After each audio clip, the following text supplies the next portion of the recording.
Hello दोस्तों, कैसे हैं आप। हमारी आज की कहानी है हलवा।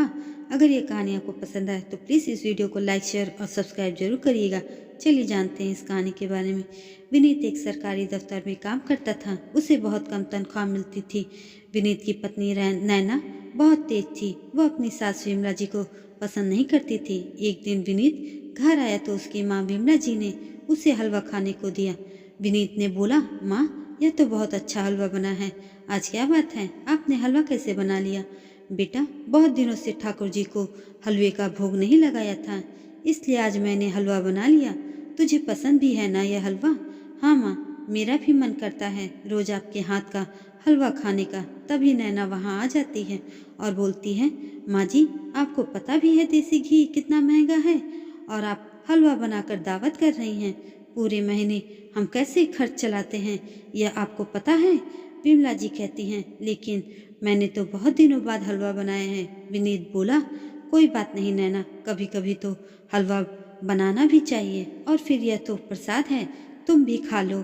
कल से आपको सूखी रोटी ही मिलेगी, वही सही रहेगा आपके लिए। इतनी महंगाई में कैसे घर चलता है यह मैं ही जानती हूँ। विमला जी चुपचाप अपने कमरे में चली जाती हैं।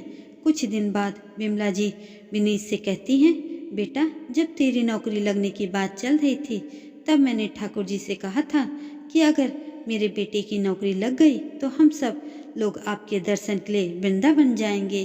क्या हम सब जा सकते हैं। ठीक है माँ, अभी तो मेरे पास पैसे नहीं हैं, लेकिन अगले महीने तनख्वाह मिलते ही हम वृंदावन जरूर चलेंगे ठाकुर जी के दर्शन के लिए।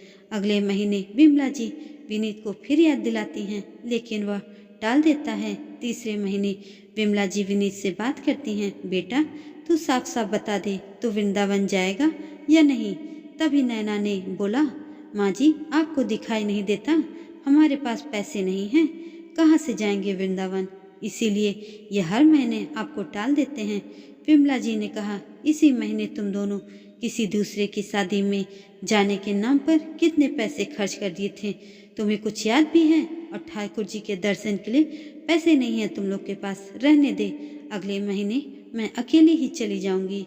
माँ तुम बेकार परेशान हो रही हो, सब ठीक ही चल रहा है, फिर बेकार में पैसे बर्बाद करने का क्या मतलब। विमला जी बोली, बेटा तू ठाकुर जी का निरादर कर रहा है।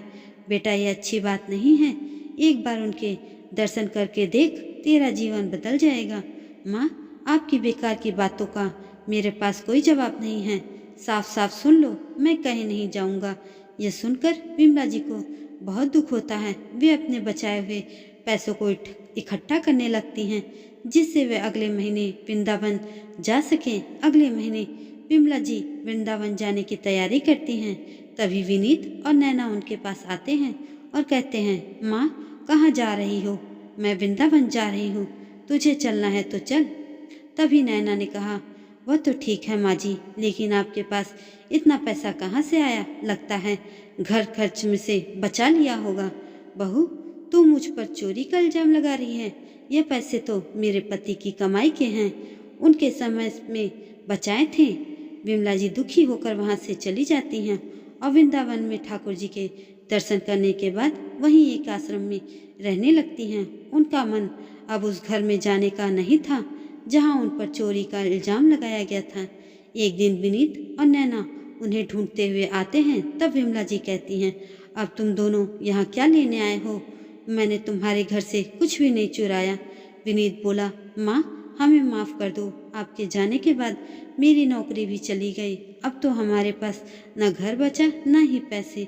मैंने कहा था ना कि ठाकुर जी का अपमान मत करो, जा उनके मंदिर में जाकर प्रार्थना कर, यदि उन्होंने तुझे माफ़ कर दिया तो सब ठीक हो जाएगा। नैना भी अपनी सास से माफ़ी मांगती है और दोनों ठाकुर जी के दर्शन करने चले जाते हैं। वहाँ से वापस आने पर विनीत बोलता है, माँ अब मैं यहीं रहकर समाज सेवा करना चाहता हूँ। नैना भी कहती है, हाँ माँ जी, मैं भी आपके किए पर बहुत शर्मिंदा हूँ, इसका प्रायश्चित करने के लिए मैं यहीं रहना चाहती हूँ। उस दिन से वे दोनों उसी आश्रम में रहकर बुजुर्गों की सेवा करने लगे। दोस्तों ये कहानी आपको कैसी लगी कमेंट करके ज़रूर बताएं और ऐसी ही अन्य कहानियों के लिए मेरे चैनल को सब्सक्राइब जरूर करें। धन्यवाद।